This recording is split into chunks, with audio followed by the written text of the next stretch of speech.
لا حول ولا قوة إلا بالله العلي العظيم. حسبي الله لا إله إلا هو عليه توكلت وهو رب العرش العظيم. حسبنا الله ونعم الوكيل، نعم المولى ونعم النصير. أعوذ بالله السميع العليم من الشيطان اللعين الرجيم. بسم الله الرحمن الرحيم. الحمد لله رب العالمين، والحمد لله الذي هدانا لهذا وما كنا لنهتدي لولا أن هدانا الله.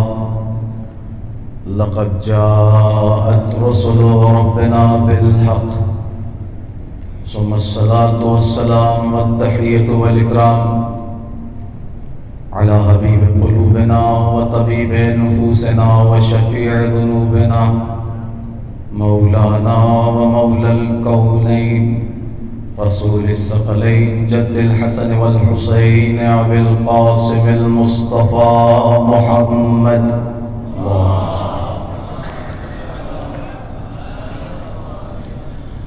وآله الطيبين الطاهرين المعصومين المظلومين المنتخبين المنتجبين المطهرين الطاهرين، لا سيما بقية الله في الأرضين الذين أذهب الله عنهم الرجس وطهرهم تطهيرا.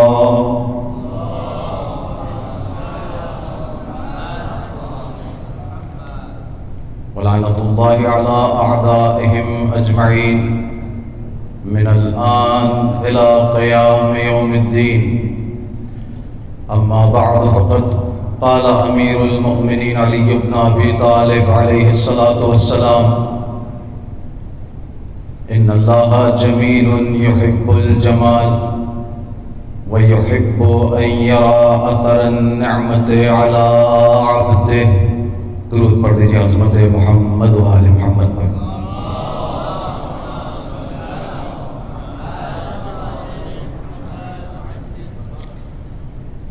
عزیزان گرامی قدر، سروران مکرم، ایام عزا کے شب و روز اور ساعتیں، لمحات بڑی تیز رفتاری کے ساتھ گزرتے جا رہے ہیں، لیکن ایک بات اپنی جگہ طے ہے، مسلم الثبوت ہے، مفروغ ان ہے کہ چاہے دن گزر جائیں، راتیں بیت جائیں، ساعتیں ختم ہو جائیں، گھڑیاں تمام ہو جائیں، لیکن ذکر حسین کا تسلسل نہیں روک سکتا. اور اللہ کا شکر ہے کہ ہم نے ہر سال کی طرح 1444 ہجری کو بھی اس کا آغاز بھی عشق غم حسین سے کیا. کسی نے کیا خوبصورت بات لکھی تھی کہ یہ تو شیعوں کا عزم و استقلال تھا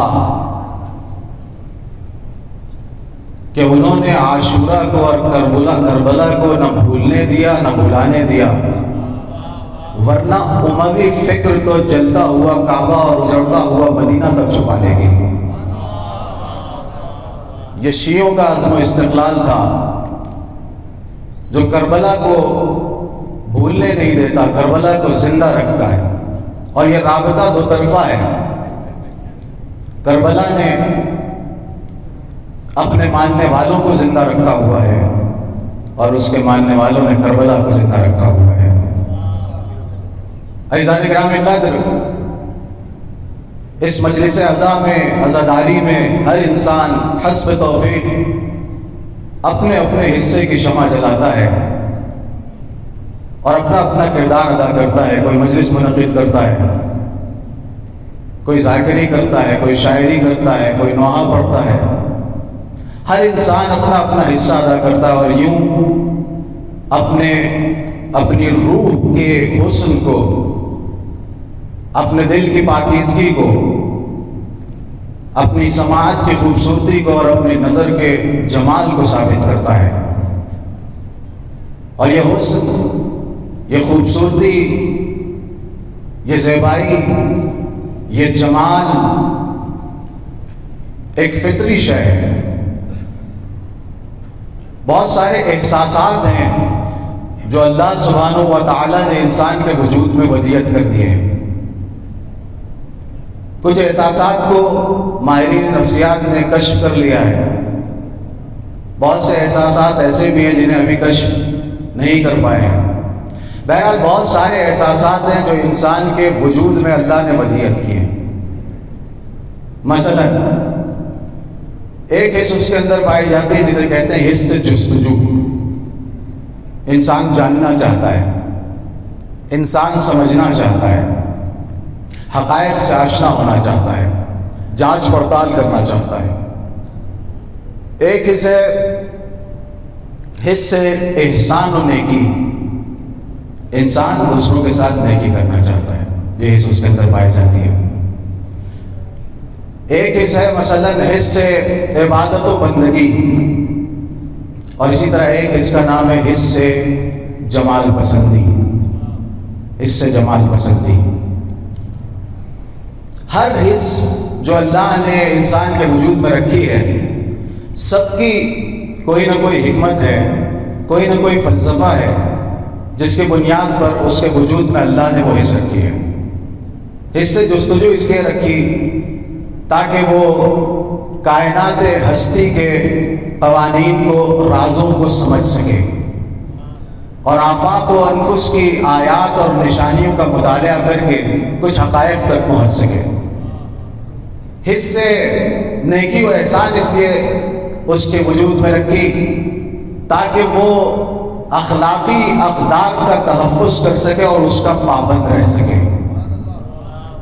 حص عبادت و بندگی اس لیے رکھی تاکہ اس کا رابطہ اللہ سے کسی لمحہ منقطع نہ ہونے پائے۔ حص عبادت و بندگی اس لیے رکھی تاکہ ہمیشہ نظر میں اس کے اللہ رہے، اپنی عبودیت رہے، خدا رہے۔ کیوں؟ تاکہ اس میں فرعونیت پیدا نہ ہونے پائے، اس میں حامانیت جنم نہ لینے پائے، اس میں شدادیت علم افراشتہ نہ ہونے پائے، اس میں سفیانیت قدم نہ کرنے پائے، اور اس میں یزیدیت پیدا نہ ہونے پائے۔ یہ اللہ سبحانہ و تعالیٰ نے اس کے اندر احساسات رکھے۔ اور حص جمال پسندی، کیونکہ جمال کربلا موضوع ہے میرا، حص جمال پسندی اس لیے رکھی تاکہ اپنے وجود کی زیبائیوں پر غور کرے، کائنات ہستی میں موجود زیبائیوں پر، لطافتوں پر، ظرافتوں پر غور کرے، اور اللہ کے ہنر کی تحسین و تعریف کرے، اس کی شناخت حاصل کرے اور معرفت حاصل کرے۔ اور جتنے بھی یہ احساسات ہیں، یہ اللہ نے اس کے وجود میں اس لیے رکھے کہ ان کو پہچانتا جائے اور اللہ سے نزدیک ہوتا چلا جائے۔ تو حص جمال پسندی بھی تمام احساسات کی طرح انسان کے وجود میں رکھی گئی ہے، جو کہ فطری ہے۔ حص جمال پسندی، حسن پسندی، حسن کا طالب ہونا، حسن کو پسند کرنا، یہ ایک فطری شے ہے، اور ایسا نہیں ہے کہ یہ کوئی مبہم شے ہے۔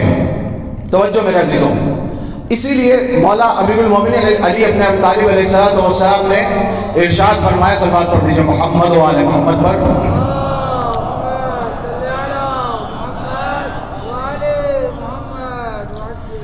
فرمایا کہ ان اللہ جمیل و یحب الجمال، اللہ صاحب جمال ہے اور خود حسن و جمال کو پسند بھی کرتا ہے۔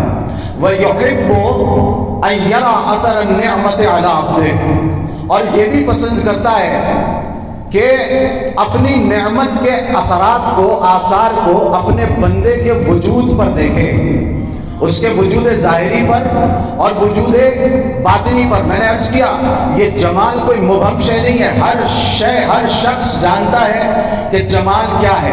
حسن کسے کہتے ہیں، جمال پسندی کیا ہوتی ہے؟ ہر شخص جانتا ہے کہ جمال کی تعریف کیا ہے، اس کے مفہوم سے بھی آشنا ہے، اس کے لفظ سے بھی آشنا ہے، لیکن اس کے باوجود جبکہ یہ بالکل سامنے کی چیز ہے، بدیہی کی چیز ہے، مگر اس کی تعریف میں معرفت الآراء مباحث سامنے آئے۔ سب نے، چونکہ ایک امر نسبی ہے نا، جمال حسن امر نسبی ہے، سب اپنے اپنے زاویہ دید سے حسن کی تعریف کیا کرتے ہیں۔ کسی کی نظر میں کوئی شے حسن ہے، کسی کی نظر میں کوئی شے حسن ہے، کسی کی نظر میں کوئی شے جمال ہے، اور کسی کی نظر میں کوئی اور شے جمال ہے۔ نسبی امر ہے، جس کی وجہ سے سب اپنی اپنی تعریفیں کرتے ہیں۔ اسی لیے علامہ محمد تقی جعفری علیہ الرحمہ فرماتے ہیں کہ کوئی ایک ایسی تعریف، ایک ایسی جامع تعریف جس کے زیر سایہ حسن آ سکے، حسن کی تعریف ہو سکے، اور ایسی تعریف کی جا سکے کہ جو متفق علیہ ہو، سب کا اس تعریف پر اتفاق ہو جائے، یہ ناممکن ہے۔ توجہ ہے نا؟ علامہ محمد تقی جعفری کہتے ہیں کہ ایسی جامع تعریف جو سب کے لیے متفق علیہ ہو، ایسی جامع تعریف کرنا ممکن نہیں ہے۔ اس کے بعد وہ نقل قول کرتے ہیں۔ نقل قول یہ کرتے ہیں کہ کوئی ایسا جامع مفہوم نہیں ہے، کوئی ایسا جامع مفہوم نہیں ہے جس کے زیر سایہ تمام حسن کی اور جمال کی اقسام کو لایا جا سکے۔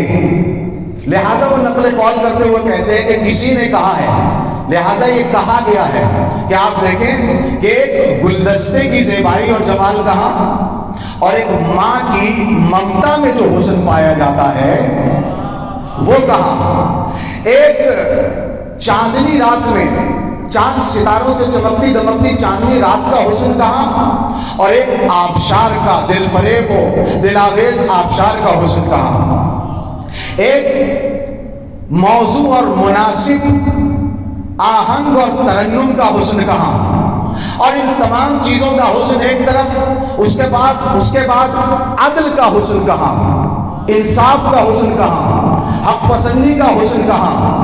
تو ان کے کہنے کا مقصد یہ تھا اس قائل کا جس سے نقل قول کیا علامہ محمد تقی جعفری نے، کہ چیزوں کے حسن الگ الگ ہیں، اور ان سب کے درمیان اتنا زیادہ فاصلہ ہے کہ ان فاصلے کو سمیٹ کر ایک جامع تعریف کے تحت نہیں لایا جا سکتا۔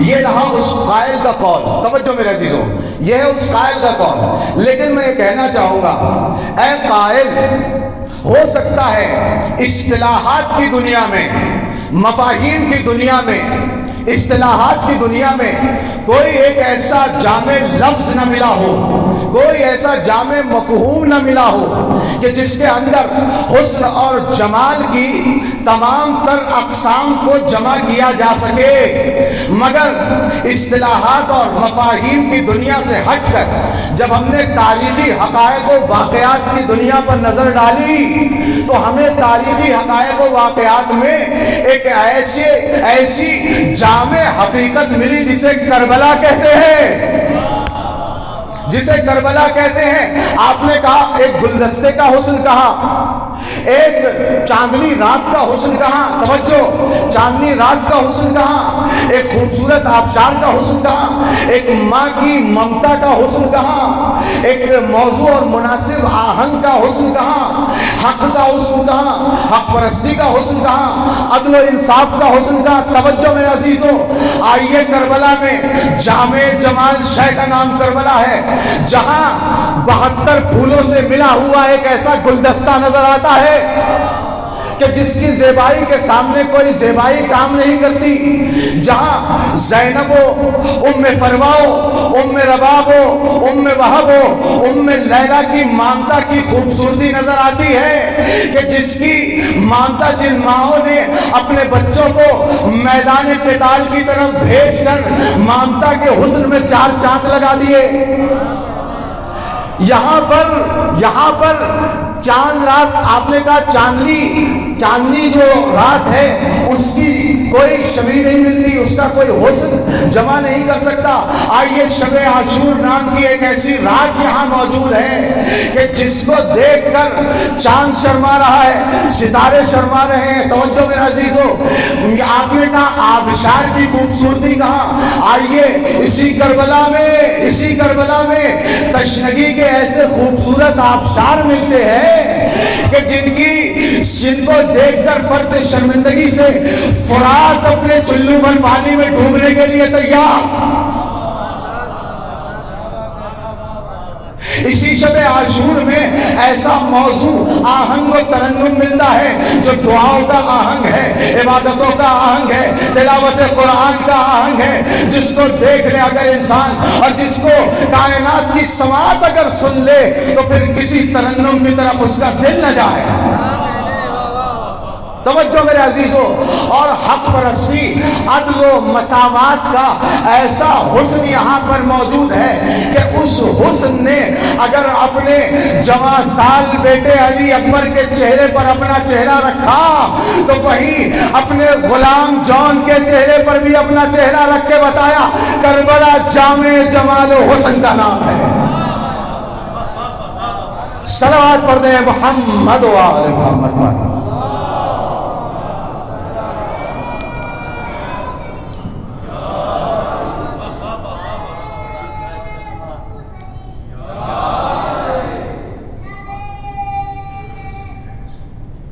حیدری،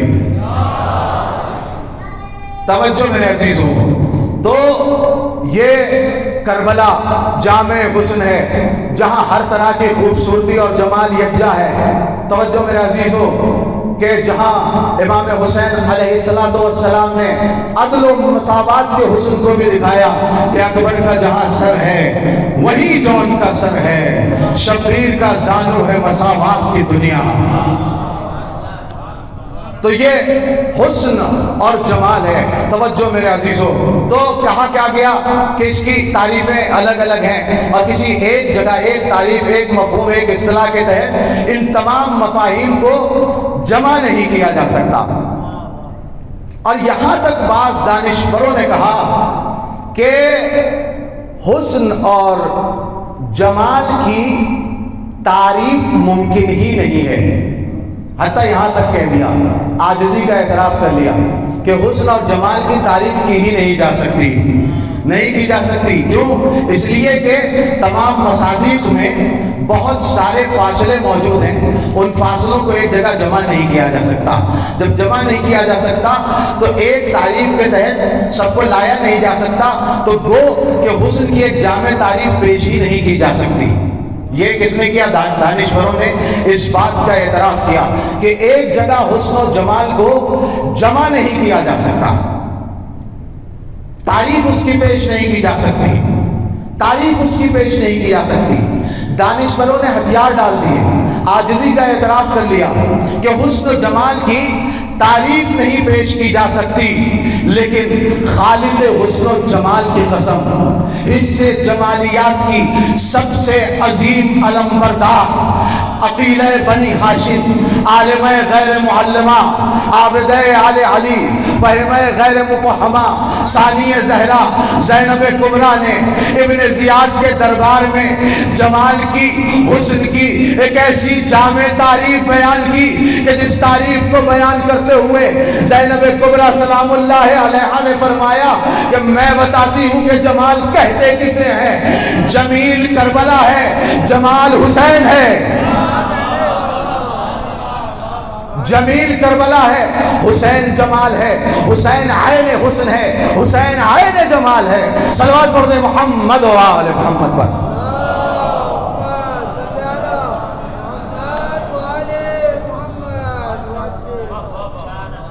یہ تعریف بیوی زینب کبریٰ سلام اللہ علیہ نے پیش کی دنیا کے سامنے۔ اور توجہ میرے عزیزوں، اب یہ جمال اور حسن جو ہے نا، اس کی اقسام بھی ہیں، آپ سب مجھ سے بہتر واقف ہیں۔ اگر یہ جمال اور جن کمالات کی بنیاد پر یہ جمال وجود میں آیا ہے، اگر وہ قابل رویت ہو، دکھائی دے رہا ہو، تو اسے کیا کہتے ہیں؟ جمال محسوس۔ جسے محسوس کیا جا سکتا ہے. بہت ساری چیزیں جمال محسوس کے دائرے میں آتی ہیں. مولا علی علیہ السلام کا بھی ایک جملہ ہے اس سلسلے میں. آپ ارشاد فرماتے ہیں کہ الجمال الظاہر حسن الصورہ والجمال الباطن حسن السریرہ. جمال ظاہر صورت کا حسن ہے، ظاہری حسن، اور جمال باطن یعنی حسن سریرت، اندر کا حسن، باطن کا حسن. تو یہ دو تقسیم جمال کی جاتی ہیں. جمال محسوس، بعض جمال ایسے ہیں جو قابل مشاہدہ ہیں. مثلا قرآن مجید نے آواز دی. کیا آواز دی؟ کہ جیسے چوپایوں کی مثال دی قرآن مجید نے. کہا کہ وَلَكُمْ فِيهَا جَمَالٌ حِينَ تُرِحُونَ وَحِينَ تَسْرَحُونَ. چوپایوں میں جمال ہے، حسن ہے، کہ جب آپ رات کو اسے چراگاہ سے لے کے آتے ہیں اور صبح دوبارہ اس کو لے کے چلے جاتے ہیں. کہنا کیا چاہ رہا ہے قرآن یہ کہنا چاہ رہا ہے کہ یہ عالم طبیعت جو ہے نا، اس میں بھی ہم نے حسن کی نمائش کی ہے اور حسن کی مثالیں رکھی ہیں، حسن کی مثالیں رکھی ہیں. چوپائے کی ایک مثال دے کے سمجھایا کہ یہ جو نظم ہے نا کائنات کا اور عالم طبیعت کا، یہ خود حسین اور جمیل ہے کہ چوپائے کو لاتے ہو رات کو اور صبح کو لے کے جاتے ہو. یہ نظم ہے، نظم خوبصورت ہوتا ہے. اسی طرح آسمانوں کی طرف اشارہ کرتے ہوئے فرمایا اِنَّا زَيَّنَّا السَّمَاءَ الدُّنْيَا بِزِينَةٍ الْكَوَاكِبِ. ہم نے آسمان کو، دنیا کا جو یہ آسمان ہے، اس کو ہم نے کیا کیا ہے؟ زینت دیا ہے، ستاروں سے زینت دی ہے، اسے زینت بخشی ہے، یعنی اس میں حسن پیدا کیا ہے، جمال پیدا کیا ہے. افلا ينظرون الى السماء فوقهم كيف بنيناها وزيناها. کیا وہ اپنے اوپر آسمان کو نہیں دیکھتے کہ کس طرح سے ہم نے اس کو خلق کیا ہے اور اسے زینت بخشی ہے؟ توجہ. تو یہ جمال محسوس ہے. لقد خلقنا الانسان فی احسن تقویم. ارے احسن تقویم اس کا ایک حصہ جمال محسوس ہے اور بہت سارے حصے جمال معقول کی طرف بھی اشارہ کرتے ہیں. لیکن بعض چیزیں ایسی ہیں جسے قرآن مجید نے جمال معقول سے تعبیر کیا ہے. توجہ. ولیکن اللہ حبب الیکم الایمان وَزَيَّنَهُ فِي قُلُوبِكُمْ. اللہ سبحانہ وتعالی نے ایمان کو تمہارے دلوں میں محبوب قرار دیا اور تمہارے دلوں کی زینت کا سبب قرار دیا ہے. تمہارے دلوں کے نزدیک اسے مزین کیا ہے، محبوب بنایا ہے ایمان کو. ایمان ایسے تو کوئی مادہ تو نہیں ہے نا کہ دکھائی دے، لہٰذا جمال معقول ہے چونکہ ادراک کے قابل ہے. ایمان قابل ادراک ہے، قابل رویت نہیں ہے. توجہ میرے عزیز، اس کے آثار قابل رویت ہے، خود ایمان قابل رویت نہیں ہے. اور اس کے علاوہ تین چیزیں ایسی ہیں، توجہ چاہوں گا، تین چیزیں ایسی ہیں، میں جلدی جلدی اپنی باتوں کو آگے بڑھا رہا ہوں. تین چیزیں ایسی ہیں جنہیں قرآن مجید نے کیا کہا ہے؟ جمیل کے لفظ سے یاد کیا ہے. ایک تو ایمان ہو گیا، وحببا ولکن اللہ حبب الیکم الایمان ولکن اللہ حبب الیکم الایمان وزینہ فی قلوبکم وکرہ الیکم الکفر والفسوق والعصیان. اور کفر، فسوق و عصیان کو تمہارے نزدیک معیوب قرار دیا ہے اور تمہیں تمہارے اندر اس کے لیے کراہیت پیدا کی ہے. یہ ہو گئی بات. تین چیزیں ایسی ہیں جسے اللہ سبحانہ وتعالی نے جمیل کے لفظ سے یاد کیا ہے، جمیل سے یاد کیا ہے. کیا ہے؟ اللہ نے کس چیز کو جمیل کہا ہے؟ پہلی چیز آلام و مصائب کے اوپر صبر کرنا. اصبر صبرا جمیلا. جب آلام و مصائب کا سامنا ہو تو وہاں پر صبر کا مظاہرہ کرو. اور صبر کیسا؟ جمیل، خوبصورت صبر. صبر تو سب کو معلوم ہے، خوبصورت صبر کسے کہتے ہیں؟ ایسا صبر آلام و مصائب کے مقابلے میں کہ جہاں لب پر حرف شکایت نہ ہے، اسے کہتے ہیں صبر جمیل. توجہ. تو ہو گئی بات صبر جمیل. دوسری آیت نے آگے بڑھ کے آواز دی. کیا آواز دی؟ کہ وَاصْبِرْ عَلَى مَا يَقُولُونَ وَاهْجُرْهُمْ هَجْرًا جَمِيلًا. دشمن اگر تمہیں ستائیں، پریشان کریں، وَاصْبِرْ عَلَى مَا يَقُولُونَ وَاهْجُرْهُمْ هَجْرًا جَمِيلًا. وہاں سے ہجرت کر جاؤ، خوبصورت ہجرت کر جاؤ، خوبصورت ہجرت کر جاؤ. تو حجر جمیل، صبر جمیل، حجر جمیل. تیسری چیز جس کی طرف قرآن مجید نے اشارہ کیا وہ کیا تھی؟ وَاصْفَحِ الصَّفْحَ الْجَمِيلَ. فَاصْفَحِ الصَّفْحَ الْجَمِيلَ. وہ کیا ہے کہ جب، توجہ، جب تمہارے سامنے تمہارا دشمن ہو تو اسے بڑی خوبصورتی کے ساتھ، پیار کے ساتھ، محبت کے ساتھ معاف کر دو. اسے کہتے ہیں صفح جمیل. بس تین چیزیں قرآن مجید نے پیش کی جمیل کے عنوان سے. پہلی چیز صبر جمیل، دوسری چیز حجر جمیل، تیسری چیز صفح جمیل۔ صبر جمیل کسے کہتے ہیں؟ صبر جمیل یعنی، معاف کیجیے گا، حجر جمیل نہیں، صبر جمیل۔ صبر جمیل کسے کہتے ہیں؟ صبر جمیل یعنی یہ کہ جہاں پر آپ آلام و مصائب کے سامنے صبر کر لے جائیں، اور خوبصورت صبر کسے کہتے ہیں؟ یعنی لب پر حرف شکایت نہ ہے، ان باتوں کو ذہن میں رکھیے، لب پر حرف شکایت نہ ہے، صبر جمیل۔ حجر جمیل یعنی کیا؟ حجر جمیل یعنی یہ کہ جب برے انسانوں سے سامنا ہو، بری باتوں کا سامنا ہو، کفار و مشرکین و منافقین تمہارے سامنے آئے، تو حرمتوں کا پاس و لحاظ رکھتے ہوئے، کرامت و شرف کا مظاہرہ کرتے ہوئے ہجرت کر کے آگے بڑھتے چلے جاؤ، انہیں اپنی جگہ چھوڑ دو اور آگے چلے جاؤ۔ حجر جمیل۔ صفح جمیل یعنی کیا؟ صفح جمیل یعنی یہ کہ جب تمہارے سامنے تمہارا دشمن آ جائے اور تم سے معافی کا طلبگار ہو یا نہ ہو، اگر معاف کرنے کا حق رکھتے ہو یا حقدار ہے وہ کہ معاف کر دیا جائے، تو اسے معاف کر دیا کرو خوبصورتی کے ساتھ۔ صفح جمیل کسے کہتے ہیں؟ یہ تو معاف کرنا ہوا۔ صفح جمیل کسے کہتے ہیں؟ صفح جمیل یعنی یہ کہ اس طرح معاف کرو کہ بعد میں کبھی تانا نہ دینا۔ توجہ، بس تین چیزیں ہوئی، صبر جمیل، حجر جمیل، صفح جمیل۔ قسم خدا کی، کربلا وہ سرزمین ہے جو جامع جمال ہے، یہاں صبر جمیل بھی نظر آتا ہے، حجر جمیل بھی نظر آتا ہے، صفح جمیل بھی نظر آتا ہے۔ صبر جمیل ایسے کہ اتنے آلام و مصائب دیکھے مگر کسی بڑے کی زبان میں تو کیا، کربلا کے اور حسین کے کسی ایک بچے کے لب پر بھی بارگاہ خدا بندی میں حرف شکایت نہ آیا۔ یہ ہے صبر جمیل۔ صبر جمیل، کربلا جامع جمال ہے۔ حجر جمیل ایسا کربلا میں سامنے آیا کہ حجر جمیل یعنی کیا؟ حجر جمیل یعنی یہ کہ حرمتوں کا پاس و لحاظ رکھتے ہوئے آگے بڑھ جاؤ، ہجرت کرتے چلے جاؤ۔ مدینے کے اندر جب بیعت کا مطالبہ ہوا، مدینے کی حرمت شکنی نہ ہو، حسین نے وہاں سے شرافت و کرامت کا مظاہرہ کرتے ہوئے ہجرت کی، مکہ پہنچے۔ مکے میں کعبے کے اندر کعبۃ اللہ کی حرمت شکنی کا جب اندیشہ ہوا تو کعبے سے رخصت ہوئے، حرمت کعبہ کو بچا لیا۔ حسین ابن علی علیہ السلام نے سر کٹانا پسند کیا، سر جھکانا پسند نہیں کیا۔ ایک طرف سر نہ جھکایا، دوسری طرف حرمت کعبہ کو بھی محفوظ کر لیا اور حجر جمیل کا مظاہرہ کر دیا۔ یہ ہے حجر جمیل۔ اور ایسا حجر جمیل، یہ تو طرہ امتیاز ہے خاندان اسمت و طہارت کا کہ کس طرح سے حجر جمیل کرتے ہیں۔ ہمیشہ ادھر سے اذیتیں کی گئی، انہوں نے ہجرت جمیل کا مظاہرہ کیا۔ ہمیشہ تیر برسایا کریں گے حرملہ اوصاف، ہمیشہ تیر برسایا کریں گے حرملہ اوصاف، ہمیشہ ہنس کے بڑھ جائے گی آل فاطمہ زہرا۔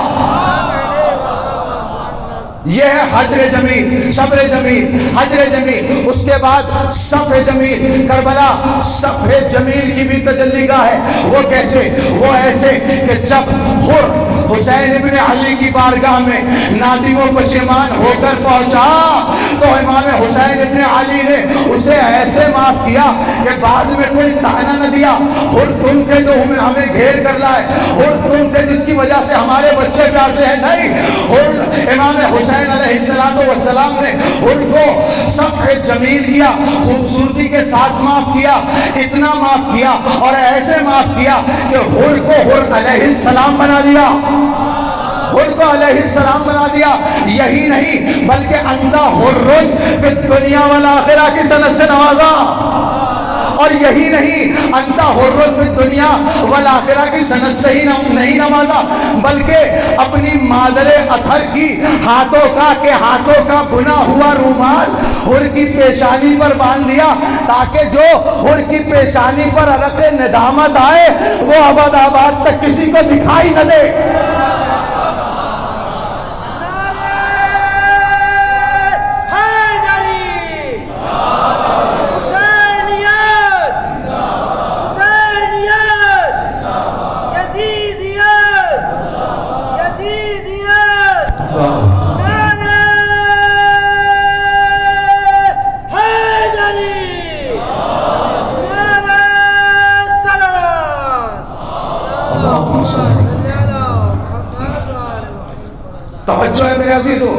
حر کو امام حسین نے صفح جمیل کی تعریف اور تعبیر کے مطابق قرآن کی آیت کے حکم کے مطابق معاف کیا، بڑی خوبصورتی کے ساتھ معاف کیا، اور اپنی مادر گرامی کا رومال اس کی پیشانی پر باندھا، حر کی پیشانی پر باندھ دیا، جبین حر پہ رومال جناب سیدہ چمکا، جبین حر پہ رومال جناب سیدہ چمکا۔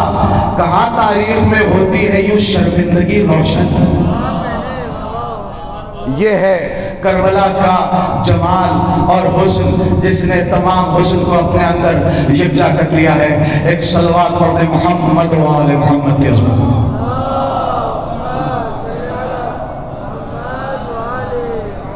بارے دیگر صلوات پڑھ دیں محمد و آل محمد پر۔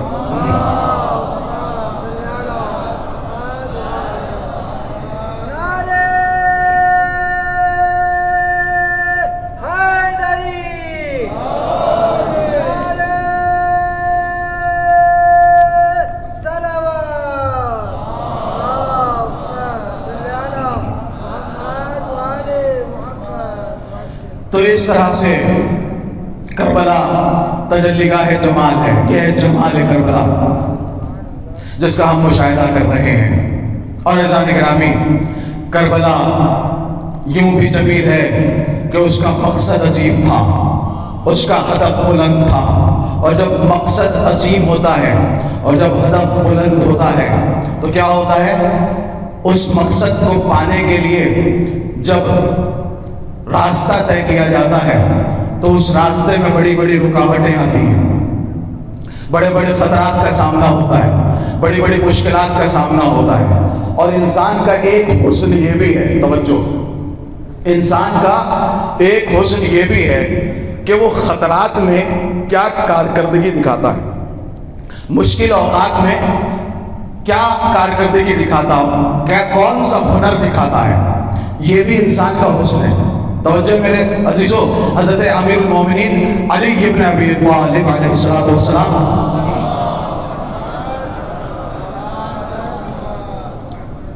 کیا ارشاد فرماتے ہیں؟ ارشاد فرماتے ہیں کہ فی تقلب الاحوال علم جواہر الرجال، جب حالات متغیر ہوتے ہیں، بدلتے ہیں، بد سے بدتر ہوتے ہیں، مشکلات کا سامنا ہوتا ہے، وہاں پر انسانوں کا جوہر کھل کے آتا ہے، وہاں پر پتہ چلتا ہے کہ کون کتنے پانی میں ہے۔ وَلَيَّامُ تُوْضِحُ لَكَ السَّرَائِرُ الْكَامِنَةُ، اور دن روزگار، روزمرہ کی زندگی، مشکلات، مسائل یہ واضح کر دیتے ہیں چھپے ہوئے اسرار کو کہ کون کتنے میں پانی میں ہے اور کس میں کتنا جوہر پایا جاتا ہے۔ عزیزان گرامی، مشکلات کے مقابلے میں، بحرانی حالات کے مقابلے میں، بحرانی حالات کی مدیریت کے حوالے سے اور اس کو کنٹرول کرنے کے حوالے سے چار قسم کے لوگ پائے جاتے ہیں، چار قسم کے لوگ جو قابل تصور ہیں۔ ایک تو کچھ ایسے لوگ ہو سکتے ہیں جب ان کے سامنے مشکل حالات پیش آتے ہیں تو وہ ایسے گھبرا جاتے ہیں کہ حالات بد ہوتے ہیں اس سے بدتر بنا دیتے ہیں، مشکل میں اضافہ کر دیتے ہیں۔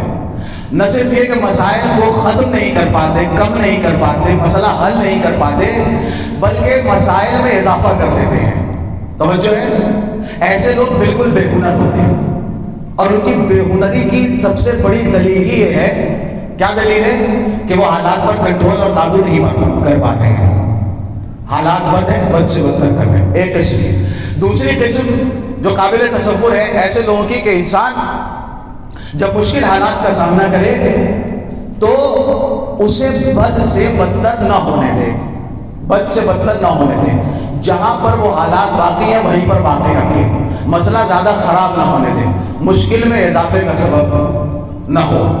توجہ ہے، یہ قسم جو ہے یہ بھی ایک ہنر چاہتی ہے، کم ترین ہنر ہونا چاہیے انسان کے پاس کہ کم سے کم مشکل حالات میں کو خراب نہ کرے اور زیادہ حالات کو مسائل میں اضافہ نہ کرے۔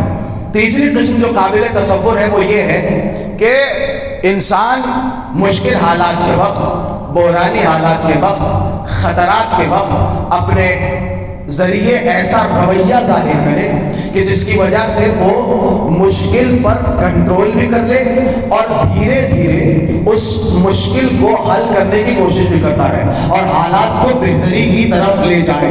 توجہ ہے, حالات کو بہتری کی طرف لے جائے. اس کے لیے فراست چاہیے, ذہانت چاہیے, فطانت چاہیے اور چالاکی چاہیے, زیرکی چاہیے کہ انسان کے اندر یہ صلاحیت پائی جائے, یہ کنٹرول پایا جائے کہ جب مشکل اور بحرانی حالات کا سامنا کرے تو گھبرائے نہیں, پریشان نہ ہو, بلکہ ان مشکل حالات کو بہتری کی طرف لے جائے. اب چوتھی قسم ایسے افراد کی قابل تصور ہے. توجہ, چوتھی قسم جو قابل تصور ہے وہ یہ ہے کہ انسان منفی حالات کو یکسر مثبت حالات میں تبدیل کر دے. توجہ ہے, نہ صرف یہ کہ کنٹرول کر رہا ہے, نہ صرف یہ کہ مشکل کو کم کر رہا ہے, نہیں, بلکہ وہ مشکل حالات کو, منفی حالات کو مثبت حالات میں تبدیل کر رہا ہے. بحرانی حالات کو, مشکلات کو, چیلنجنگ مواقع کو, چیلنجز کو اپورچنٹیز میں تبدیل کر رہا ہے. مشکل کو موقع بنا رہا ہے, فرصت بنا رہا ہے, حالات کو تبدیل کر رہا ہے, اپنے فیور میں لے رہا ہے. یعنی کیا؟ توجہ, یعنی کیا؟ یعنی شہر دشمن کا ہو, دربار دشمن کا ہو, لشکر دشمن کا ہو, فوج دشمن کی ہو, اسلحے دشمن کے ہو, تخت دشمن کا ہو, تاج دشمن کا ہو, ماحول دشمن کا ہو, کرسیاں دشمن کی ہو, 700 کرسی نشین دشمن کے ہو, ممبر دشمن کا ہو, اذان دشمن دے رہا ہو, مگر صرف ایک تقریر سے اور چند جملوں سے حالت دشمن کی یہ بنا دے کہ دشمن جو ظاہری جیت حاصل کر چکا ہے اس جیت کا صحرا بھی اپنے سر لینے کے لیے تیار نہ ہو. بادشاہ کہے میں نے نہیں مارا, کمانڈر کی غلطی ہے, کمانڈر کہے میں نے کچھ نہیں کیا, بادشاہ کا حکم تھا. یہ حالات پر کنٹرول اس طرح سے کیا جائے, حالات پر قابو اس طرح سے پایا جائے کہ دشمن کے لشکر میں کھلبلی مچ جائے, کوئی اپنے سر جیت کا صحرا بھی لینے کے لیے تیار نہ ہو, کوئی اپنے سر جیت کا صحرا لینے کے لیے تیار نہ ہو. سب کہیں کہ ہم نے نہیں مارا, ہماری غلطی نہیں, ہم نے نہیں کیا, ہم نے ایسا نہیں کیا, قسم خدا کی ہمارا سلام ہو. توجہ, حضرت امیر المومنین علیہ السلام کا ایک اور جملہ یہاں پر آپ کے سامنے پیش کر دوں. حضرت امیر المومنین علیہ السلام فرماتے ہیں خیر الناس من کاف القبیح بالجمیل. توجہ, بہترین انسان وہ ہے جو بحرانی حالات کا مقابلہ خوبصورتی سے کر لے جائے. ہمارا لاکھوں سلام ہو فاتح خیبر و خندق کی, فاتح کوفہ و شام بیٹی زینب کبریٰ سلام اللہ علیہا پر. ہمارا سلام ہو زینب کبریٰ پر کہ لشکر دشمن کا تھا مگر روب زینب کبریٰ کا تھا, شہر دشمن کا تھا مگر حکومت زینب کبریٰ کی تھی, ہے نا, روب زینب کبریٰ کا تھا, اقتدار زینب کبریٰ کا تھا. زینب کبریٰ سلام اللہ علیہا نے وہ کارنامہ انجام دیا ہے اپنے خطبوں سے, اپنی تحریک سے, اپنے انقلاب سے کہ جہاں پہنچی وہاں کو جیت لیا. کوفے کے بازار میں پہنچی, کوفہ کا بازار فتح کر لیا. کوفے کے دربار میں پہنچی, کوفے کا دربار فتح کر لیا. شام کے بازار میں پہنچی, شام کا بازار جیت لیا. شام کے دربار میں پہنچی, شام کا دربار جیت لیا, پورا شام جیت لیا. جس بیعت کی لاش حسین ابن علی نے کربلا میں گرائی تھی اس بیعت کے تابوت میں آخری کیل زینب کبریٰ نے اپنے خطبوں سے ٹھوکی ہے. زینب کبریٰ کا یہ کمال ہے. زینب کبریٰ وہ ہے, اس ذات کو زینب کبریٰ کہتے ہیں سلام اللہ علیہا جس نے بنی امیہ کے گھر میں گھس کر بنی امیہ کو تباہ و برباد کر ڈالا.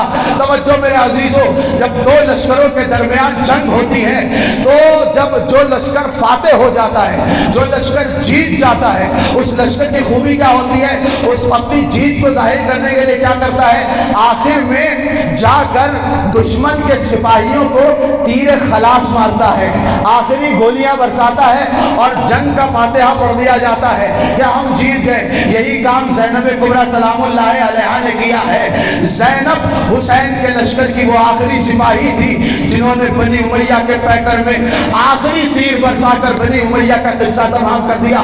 توجہ میرے عزیزوں، یہ زینب کبریٰ کا کمال تھا اور یہ ان کے خطبوں کا کمال تھا، یہ کارنامہ تھا خطبے کا زینب کبریٰ سلام اللہ علیہا کا، جو انہوں نے ارشاد فرمائے۔ توجہ میرے عزیزوں، ان خطبوں کی اہمیت کو اگر سمجھنا ہے تو یوں سمجھیے کہ جس طرح غدیر کے میدان میں دین محمد کی تکمیل خطبہ غدیر سے ہوئی، اسی طرح حسین کے قیام کی تکمیل خطبہ زینب و سجاد سے ہوئی۔ صلوات پر محمد و آل محمد پر۔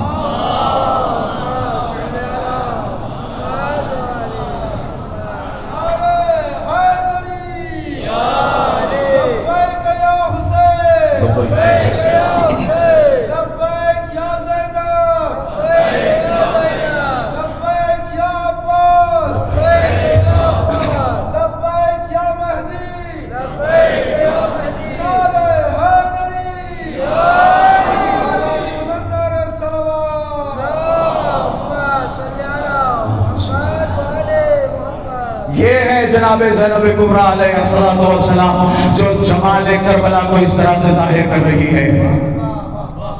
کربلا جامع جمال و کمال ہے، کربلا جامع جمال و حسن ہے۔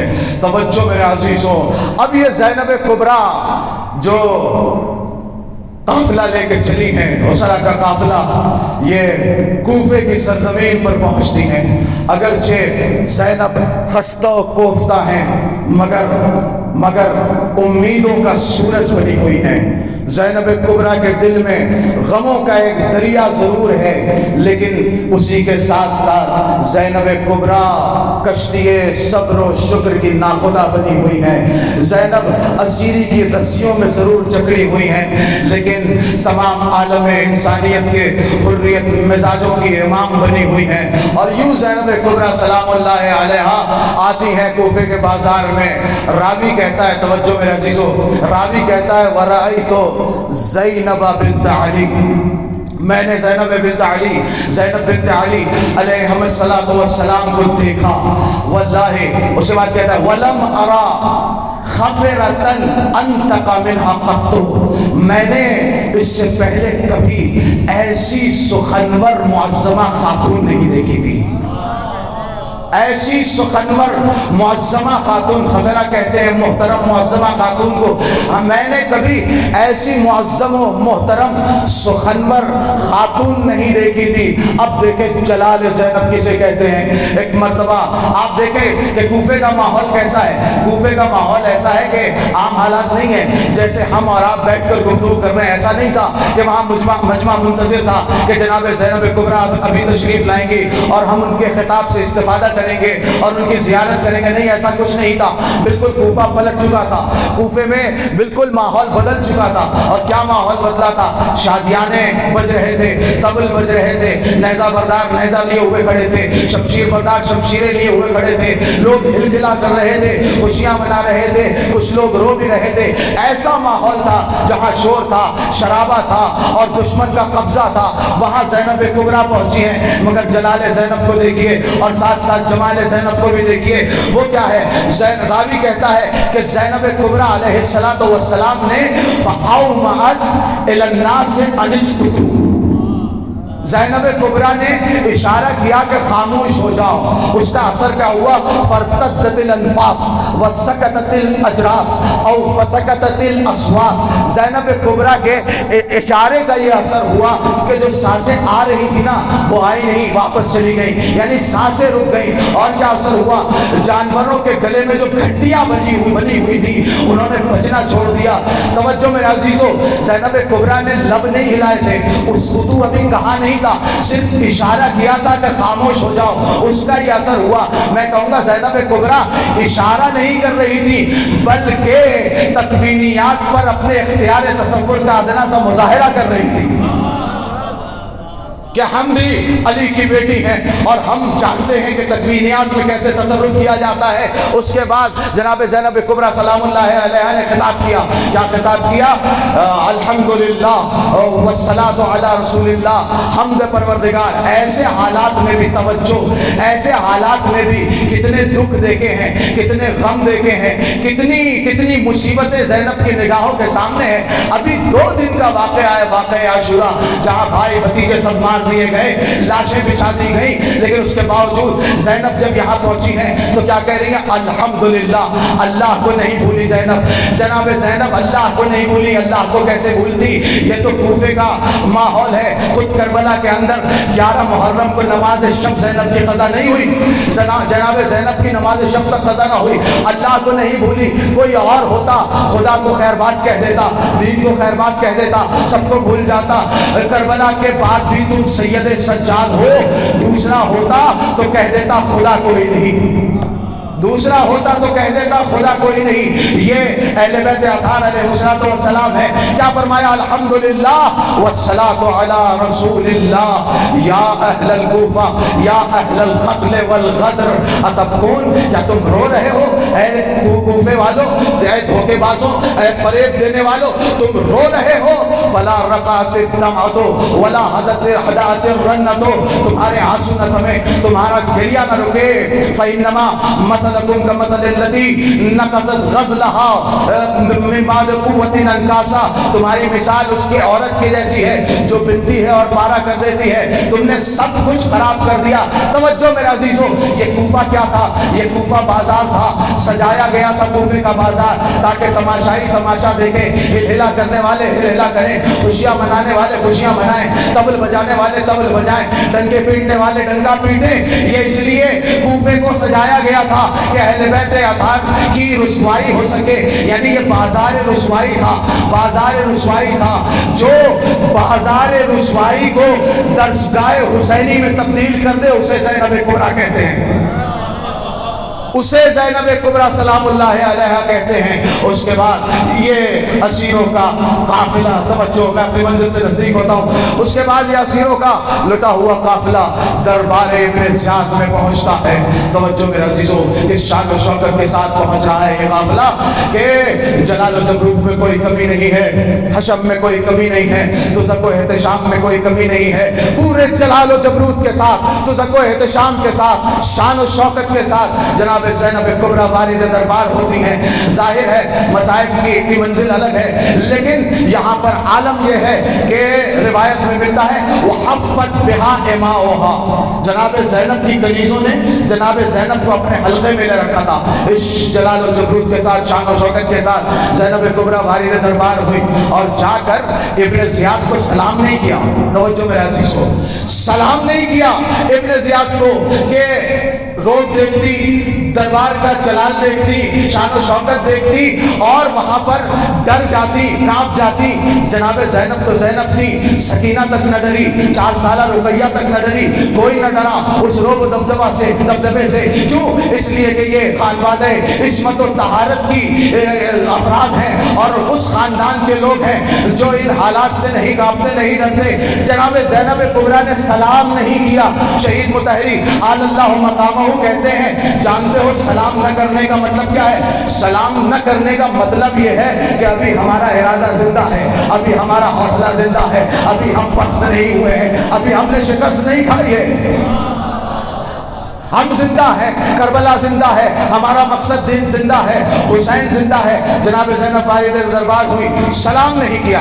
جب سلام نہیں کیا تو ابن زیاد تھا نا، عقل میں تھا، ابھی جیت کا نشہ تھا، ظاہری جیت کا نشہ تھا، ابھی اسے معلوم نہیں تھا کہ اس کی شکست ہو چکی ہے، اسے معلوم نہیں تھا کہ اس نے کیا خراب کاری کی ہے، اسے معلوم نہیں تھا کہ اس نے کتنی بڑی غلطی کی ہے، اور وہ اس لیے خوش ہو رہا تھا کہ وہ سمجھتا تھا کہ میں جیت گیا ہوں۔ اس لیے وہ اپنے تکبر میں تخت خلافت پر، تخت حکومت پر دربار میں بیٹھا ہوا تھا اور یہ منتظر تھا کہ کوئی اسے سلام کرے۔ جب دیکھا سلام نہیں کیا، کنیزوں کے جھنڈ میں، کنیزوں کے حلقے میں جناب زینب کبریٰ وارد ہوئی ہیں۔ البتہ یہاں پہ وضاحت کر دوں کہ یہ اماں کنیزیں نہیں تھی جناب زینب کی، یہ وہی اصحاب کی زوجات تھی، وہی خانوادہ عصمت و طہارت کی بیویاں تھیں جو جناب زینب کی عظمت کی وجہ سے انہیں حلقے میں لیے ہوئی تھی۔ کیوں حلقے میں لیے ہوئی تھی؟ اس لیے کہ سب جناب زینب کے احترام کی قائل تھی، انہیں اپنی شہزادی تصور کرتی تھی، شہزادی مانتی تھی، اس لیے راوی نے انہیں اماں لکھا اور کنیز لکھا۔ توجہ، جب حلقے میں وارد ہوئی تو ابن زیاد نے جب یہ دیکھا کہ زینب جب یہ بی بی میری طرف متوجہ نہیں ہے، کوئی میرے جلال و جبروت کو دیکھ کر گھبراتا نہیں ہے، تو اس نے ایک مرتبہ سوال کیا۔ سوال کیا کیا؟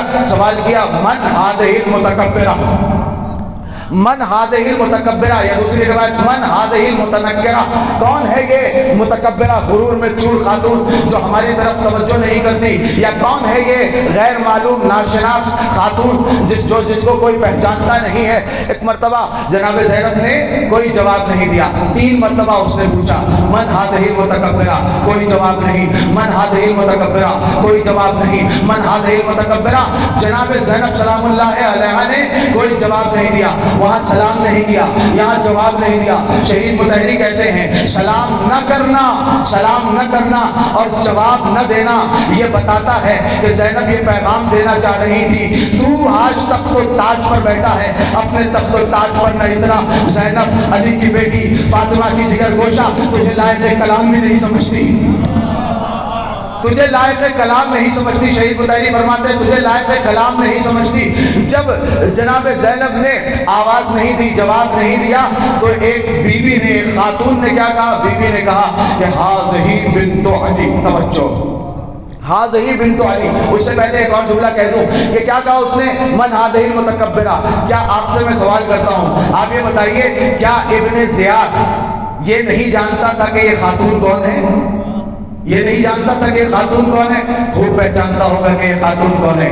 جب ان کے جلال و حشم کو دیکھا ہوگا تو خوب پہچانتا ہوگا کہ یہ خاتون کون ہے، باعظمت خاتون۔ لیکن اس خاندان کی، اس قبیلے کی، ایسے لوگوں کی عادت ہی ہوتی ہے کہ تجاہل عارفانہ سے کام لیتے ہیں اور اپنی احساس کمتری کو چھپانے کے لیے اس طرح کے مظاہرے کرتے ہیں اور بتاتے ہیں کہ ہم تو جانتے ہی نہیں، پہچانتے نہیں یہ کون ہے۔ توجہ میرے عزیزوں، آپ دیکھیں کہ اسی طرح کے واقعات بعد میں ہوئے ہیں، پہلے بھی ہوئے ہیں۔ آپ کو یاد ہوگا کہ مکے میں جب جناب امام سجاد علیہ السلام پہنچے تھے تو ہشام ابن عبد الملک وہاں پہنچا تھا کہ نہیں پہنچا تھا؟ اس نے کیا کہا تھا؟ یہ کون ہے؟ من ہذا، یہ کون ہے؟ تو وہاں پر فرزدق موجود تھے، فرزدق نے پوچھا تھا کہ تم انہیں نہیں پہچانتے؟ هذا الذي تعرفه البطحاء وطأته، یہ وہ ہے جسے بطحا پہچانتا ہے، والبیت يعرفه والحل والحرم، اسے کعبہ پہچانتا ہے، اسے حل و حرم پہچانتے ہیں، اسے مکہ پہچانتا ہے، اسے مدینہ پہچانتا ہے، اسے سب پہچانتے ہیں، تو کیسے نہیں پہچانتا؟ پورا لمبا چوڑا قصیدہ جناب فرزدق نے پیش کر دیا۔ یہاں بھی زینب کبریٰ سلام اللہ علیہا سے جب ابن زیاد یہ دریافت کر رہا تھا کہ من هذه المتکبرہ، کوئی فرزدق مزاج ہوتا تو یہ بتاتا کہ ابن زیاد تو ان کے جلال و جبروت اور جاؤ حشم کو دیکھ کر یہ نہیں سمجھ سکا کہ یہ معظمہ خاتون کون ہے، تو نہیں جانتا، مگر اسے عرش پہچانتا ہے، اسے کرسی پہچانتی ہے، اسے سلسبیل پہچانتا ہے، اسے کوثر پہچانتا ہے، اسے مکہ پہچانتا ہے، اسے منی پہچانتا ہے، اسے کعبہ پہچانتا ہے، اسے بیت اللہ پہچانتا ہے، اسے عرش پہچانتا ہے، اسے فرش پہچانتا ہے۔ توجہ میرے عزیزوں کہ جب من ہذہ المتکبرہ کہنے کے بعد اسے جواب نہ ملا، کسی ایک بی بی نے کہا کہ ہذہ زینب بنت علی، یہ زینب بنت علی علیہ السلام ہے۔ جیسے ہی مولا علی کا نام سنا اس کے تن بدن میں آگ لگ گئی۔ سچ ہے مرجانہ کا بیٹا تھا نا، مرجانہ مزاج ماں کی اولادوں کو علی کا نام پسند نہیں آتا، مرجانہ مزاج ماؤں کی اولادوں کو علی کا نام پسند نہیں آتا، اور الحمدللہ اچھا ہے کہ پسند نہیں آتا، اس لیے کہ یہ پاکیزہ نام پاکیزہ ماؤں کی گود میں پلنے والے بچوں کی زبان کو ہی زیب دیتا ہے۔ تو کیا کہا؟ ہذہ زینب بنت علی۔ اب جب اسے معلوم ہو گیا، سارا دربار سمجھ گیا کہ یہ معظمہ خاتون کون ہے، تو پھر وہاں پر ابن زیاد نے اب وہاں پر تانا زنی شروع کی۔ زینب کے دل کو جلانے کا کام شروع کیا، زینب کو گریے پر مجبور کرنے کا کام شروع کیا۔ کیا کہا؟ الحمدللہ الذی فضحکم واکذب حدوثتکم، اس پروردگار کا شکر، باز اللہ نقل کفر کفر مباشد خاکم بدہن، اس پروردگار کا شکر جس نے تمہیں رسوا کیا اور تمہارے جھوٹ کو آشکار کیا۔ یہ ابن زیاد کہہ رہا ہے۔ توجہ، اپنے برے عمل کا حوالہ نسبت کس طرف دے رہا ہے؟ اللہ کی طرف دے رہا ہے۔ عقیدہ جبر پھیلانے کی کوشش کر رہا ہے، جو کہ یزید نے بھی کوشش کی، ابن زیاد نے بھی کوشش کی، اور ہر متکبر ظالم مستبد استعماری بادشاہ یہ کام کرتا ہے کہ اپنے مظالم کو چھپانے کے لیے وہ عقیدہ جبر کا سہارا لیتا ہے، سہارا لے کر کہتا ہے کہ ہم نے نہیں کیا، اللہ نے کیا ہے۔ اس نے کیا کہا؟ الحمدللہ الذی فضحکم، جس نے تمہیں خار کیا، رسوا کیا اور تمہارے جھوٹ کو آشکار کیا۔ اس عقیدہ جبر کو جب پھیلا دیکھا تو وہی زینب جو اسے لائق کلام نہیں سمجھ رہی تھی، جب دیکھا کہ یہ دین کے مفاہیم کو بدل رہا ہے تو جواب دینا لازم سمجھا، لہذا زینب نے آواز دی الحمدللہ الذی اکرمنا بالشہادہ۔ اس اللہ کی حمد ہے جس نے ہمیں شہادت کی کرامت بخشی اور ہمیں شہید ہونے کا شرف بخشا۔ اللہ نے ہمیں شہید ہونے کا شرف بخشا ہے، اللہ نے ہمیں نہیں مارا، اللہ نے ہمیں شہادت کی سعادت نصیب کی ہے۔ وَإِنَّمَا يَفْتَضِحُ الْفَاسِقُ وَيَكْذِبُ الْفَاجِرُ، جھوٹ جو ہے نا، فضیحت جو ہے نا، ذلت جو ہے نا، وہ کس کی قسمت ہے؟ وہ فاسق کی قسمت ہے۔ ذلیل فاسق ہوتا ہے، جھوٹ فاجر بولتا ہے۔ ہم جھوٹ نہیں بولتے، ہم جھوٹے لوگ نہیں ہیں، ہم سچے لوگ ہیں، ہم جھوٹ نہیں بولتے۔ جو ہمارے مقابلے میں ہے وہ جھوٹ بولتا ہے، جو ہمارے مقابلے میں ہوتا ہے وہ جھوٹ بولتا ہے۔ یہ کہہ کے، یہ جملہ کہہ کے جناب زینب کبریٰ سلام اللہ علیہا نے 50 سال پہلے کی تاریخ یاد دلا دی۔ توجہ کہ میں بھی آج دربار میں آئی ہوں، میری مادر اطہر بھی کل کسی دربار میں گئی تھی، لیکن یاد رکھو انہیں بھی جھٹلایا گیا تھا، مجھے بھی جھٹلایا جا رہا ہے، لیکن یاد رکھو ہم جھوٹ نہیں بولتے، جو ہمارے مقابلے میں ہوتا ہے وہ جھوٹ بولتا ہے۔ آج میں سچی ہوں، جو میرے مقابلے میں ہے وہ جھوٹا ہے۔ کل میری ماں سچی تھی، جو ان کے مقابلے میں تھا وہ جھوٹا تھا۔ بی بی زینب کبریٰ سلام اللہ علیہا اس طرح سے اپنی حقانیت کو ثابت کر رہی ہیں اور دین کے مفاہیم کا تحفظ کر رہی ہیں، دین کا تحفظ کر رہی ہیں کہ اس خاندان کا کام ہی ہے کہ دین کو حفاظت بخشی جائے۔ جب اس جملے کو کام نہ ہوا، جب اس جملے سے کام اس کا نہ چلا تو اس نے ایک بار اور سخت ترین جملہ کہنا چاہا اور کہا کیف رأیت صلح اللہ بأخیک وأہل بیتک، یہ بتاؤ کہ تم نے اللہ کا کیا۔ ابھی بھی ہوش ٹھکانے نہیں آئے، ابھی بھی عقیدہ جبر کا سہارا لیا جا رہا ہے۔ کیوں؟ اس لیے کہ کوئی چارہ نہیں ہے اس کے پاس۔ کہتا ہے الحمدللہ الذی، نہیں، سوال کیا اس نے کہ کیف رأیت صلح اللہ بأخیک، تم نے اپنے بھائی کے ساتھ اللہ کا کیا ہوا کیسا پایا؟ وَأَهْلِ بَيْتِكَ، اور اہل بیت کے ساتھ جو اللہ نے کیا اس کو کیسا پایا؟ اب وہ تاریخ ساز جملہ جناب زینب کبریٰ سلام اللہ علیہا نے دیا ہے تاریخ کو، جو اس مجلس کا نچوڑ ہے، جو اس موضوع کا نچوڑ ہے، جو جمالیات کربلا کا بہترین عکاس ہے، جو تاریخ میں جاوید ہو گیا۔ کیا فرمایا؟ ما رأیت الا جمیلا، ما رأیت الا جمیلا، ہم نے جو کچھ بھی دیکھا وہ حسن تھا، وہ جمال تھا، وہ خوبصورتی تھی۔ ہؤلاء قوم قد كتب اللہ علیہم القتل فبرزوا الی مضاجعہم، یہ وہ قوم تھی ہمارے بھائی بھتیجے، یہ وہ قوم تھی جن کے اوپر اللہ سبحانہ وتعالی نے اس جہاد کو واجب قرار دیا تھا، اس لیے وہ اپنی ذمہ داری سمجھتے ہوئے میدان قتال کی طرف گئے اور اپنا حق ادا کیا، اپنا فرض ادا کیا، اور فرض ادا کرنے کے بعد قریب ہو گئے، شہید ہو گئے، شہادت نصیب ہو گئی۔ توجہ میرے عزیزو، یہ جناب زینب کبریٰ ہیں جو ٹوٹے ہوئے دل کے ساتھ ابن زیاد کو جواب دے رہی ہیں اور اس کو ذلیل و رسوا کر رہی ہیں، اسی کے دربار میں کہتی ہیں کہ ما رأیت الا جمیلا، ہم نے جو کچھ بھی دیکھا وہ حسن تھا، وہ جمال تھا، وہ خوبصورتی تھی، وہ اس میں کوئی ہمیں برائی نہیں نظر آئی۔ کیوں؟ میں پوچھوں گا اے زینب کبریٰ سلام اللہ علیہا، آپ نے کیا ایسا دیکھا کربلا میں جسے آپ جمیل سے تعبیر کر رہی ہیں؟ وہاں تو خون تھا، وہاں تو تلواریں تھی، وہاں تو نیزے تھے، وہاں تو لاشیں تھی، وہاں تو ہاتھ کٹ رہے تھے، وہاں تو سر جدا ہو رہے تھے۔ آپ نے کیا چیز ایسی دیکھی جسے آپ جمال سے تعبیر کر رہی ہیں اور حسن سے تعبیر کر رہی ہیں؟ عجب نہیں زینب کبریٰ سلام اللہ علیہا آواز دیں کہ ہم نے وہاں جو کچھ دیکھا اور جو کچھ انجام دیا، جو کچھ کیا، وہ سب کچھ اللہ کی رضا کے لیے تھا، اس لیے جمیل تھا۔ ہم رضا الہی پر راضی ہو کر یہ سب کچھ انجام دے رہے تھے، اس لیے جمیل تھا۔ ہم نے حق و باطل کے درمیان حد فاصل کھینچ دی، یہ جمیل تھا۔ ہم نے عدل ہو، انصاف ہو، حریت ہو، وفا ہو، ایثار ہو، شجاعت ہو، کرامت کا درس دیا، یہ جمیل تھا۔ ہم نے حر کو ادھر سے ادھر بلا لیا، یہ جمیل تھا۔ ہم نے سہیل کو ادھر سے ادھر بلا لیا، یہ جمیل تھا۔ ہم نے وہب کو ادھر سے ادھر بلا لیا، یہ جمیل تھا۔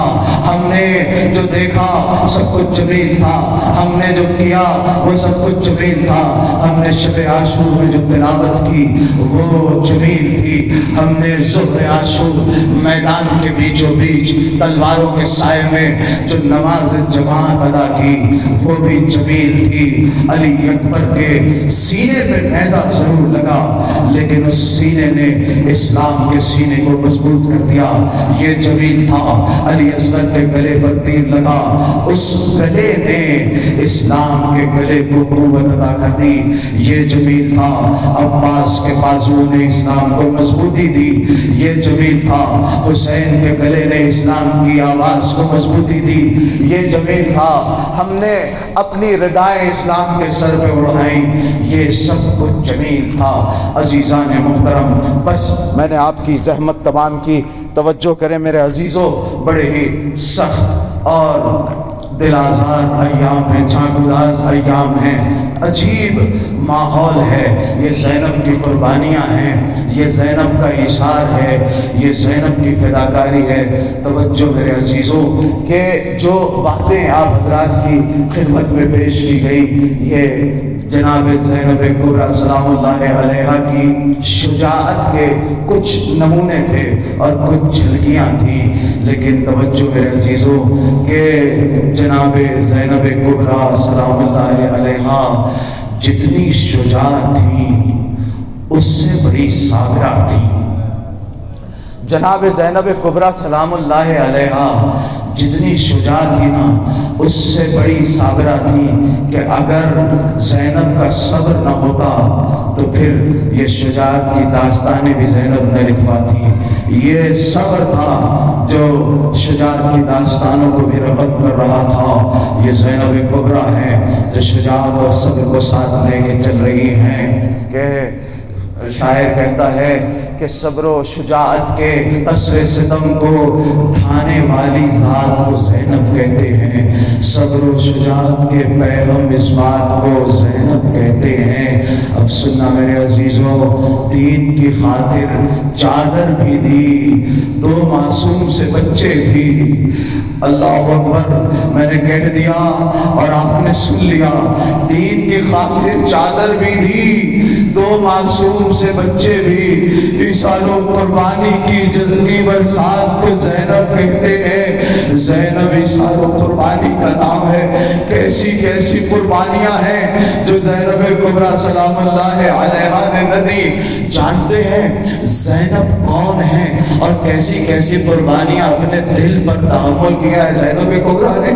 اس دل پر زینب نے جو دیکھا ہے کربلا کے میدان میں، جو کربلا میں علی اکبر کے سینے پہ نیزہ لگ رہا تھا نا، وہ ادھر علی اکبر کے سینے میں اتر رہا تھا، ادھر کو کہ زینب کے سینے میں اتر رہا تھا۔ جو عباس کے بازو قلم ہو رہے تھے وہ گویا ادھر عباس کے بازو قلم ہو رہے تھے، ادھر زینب بن بازو کے ہو رہی تھی، جو بھیا حسین کے گلے پر چھری چل رہی تھی، گو کہ ادھر بھیا حسین کے گلے پر چھری چل رہی تھی، مگر ادھر زینب کے گلے پر چھری چل رہی تھی۔ یہ ساری اذیتیں، یہ ساری مصیبتیں زینب اپنے دل پہ لیے ہوئی ہیں۔ زینب کا دل مغموم ہے، زینب کا دل متاثر ہے، کیسی کیسی عظیم مصیبتوں کو زینب اس دل پہ لیے ہوئی ہے۔ آئیے زینب کے اس دل کو سلام کرے۔ السلام علی قلب زینب الصبور۔ زینب کے اس دل کو سلام، جس دل پہ زینب نے اتنی مصیبتیں برداشت کی۔ عزیزوں میں نے پڑھ دیا اور آپ نے سن لیا کہ زینب کبریٰ دربار ابن زیاد میں گئی، لیکن ذرا سوچو کہ یہ مصیبت کتنی عظیم مصیبت تھی۔ اگر سوچو کہ زینب کون معظمہ خاتون تھی، یحییٰ بن سلیم مازنی کہتے ہیں کہ میں مدینے میں زینب کا برس تک ہمسایہ رہا تھا، لیکن اتنے سال ہمسائیگی میں رہنے کے باوجود کبھی میں نے زینب کو دیکھنا تو دور، زینب کی آواز بھی نہ سنی تھی۔ زینب وہ خاتون ہے کہ جب نانا کی قبر کی اور مرقد کی زیارت کے لیے جانا چاہتی تھی تو ایک طرف بھیا حسن ہوتے تھے، ایک طرف بھیا حسین ہوتے تھے، اور سامنے مولا علی حفاظ عصمت میں زینب کبریٰ جد کے قبر کی زیارت کے لیے جایا کرتی تھی، اور خود مولا علی دوڑ کر جاتے تھے، پہلے رات کی تاریکی میں لے کے جاتے تھے، اور قبر پر پہنچنے سے پہلے، زینب کے پہنچنے سے پہلے خود قبر پر پہنچ جاتے تھے، اور جا کر چراغ بند کر دیا کرتے تھے تاکہ کوئی زینب کو نہ دیکھے۔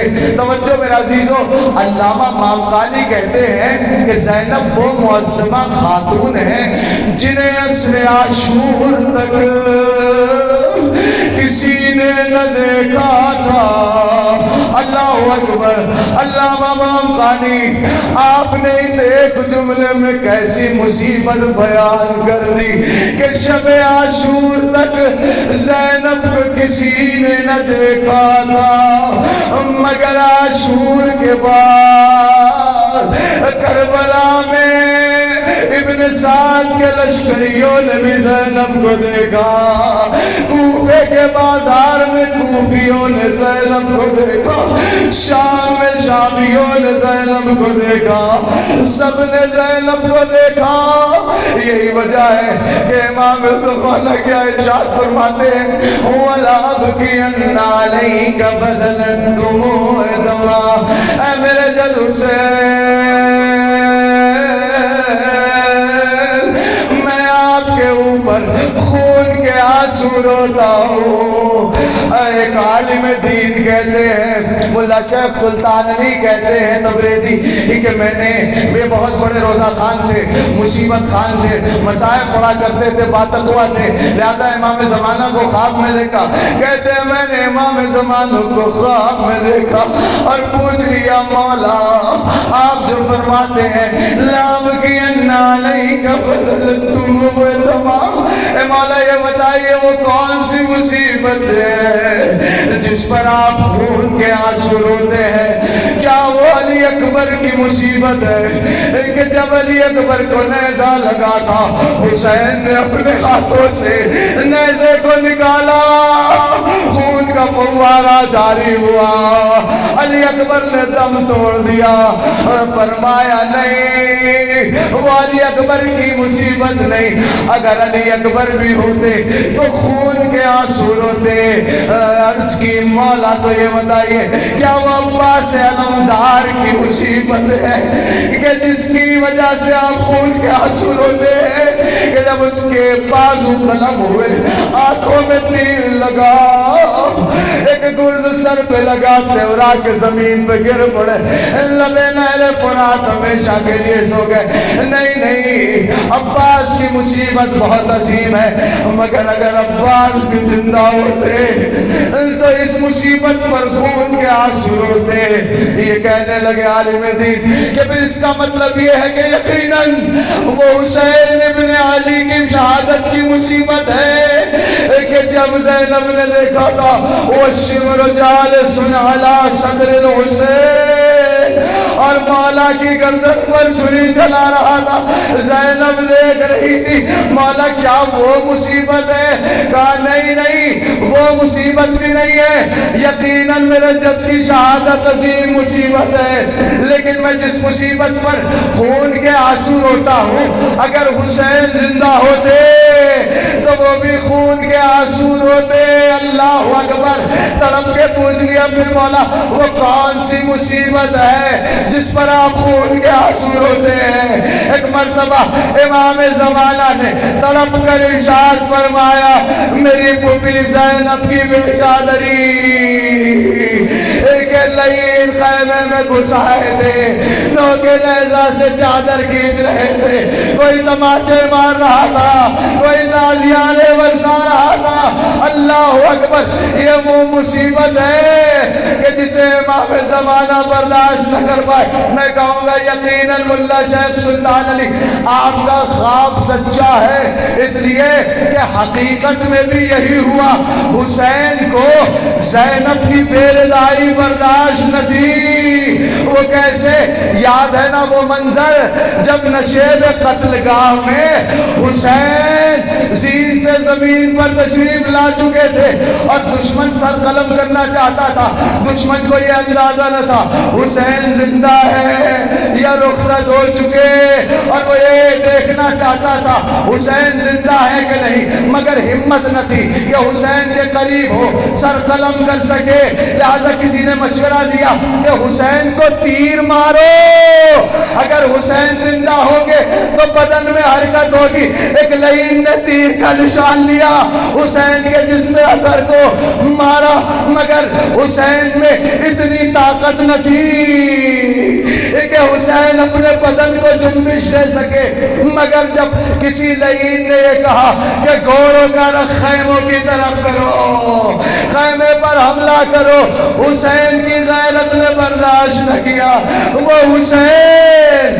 جو قتل گاہ میں تیر کھانے کے باوجود بدن کو حرکت نہ دے سکے تھے بدن میں طاقت نہ تھی جب پردہ زینب کی بات آئی ایک مرتبہ پوری طاقت کو اکٹھا کیا کوہنیوں کے برسر کو اٹھایا یا شیعت آل ابی سفیان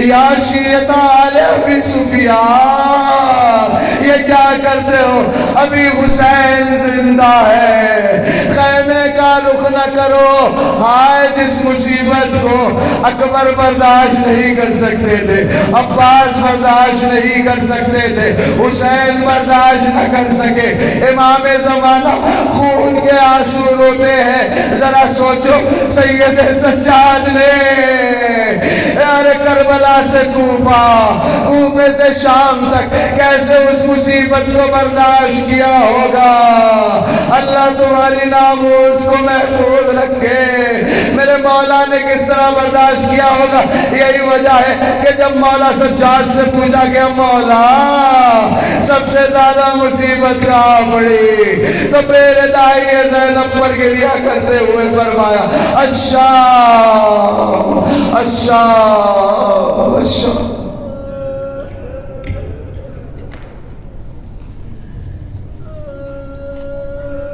لعنة الله على القوم الظالمين سيعلم الذين ظلموا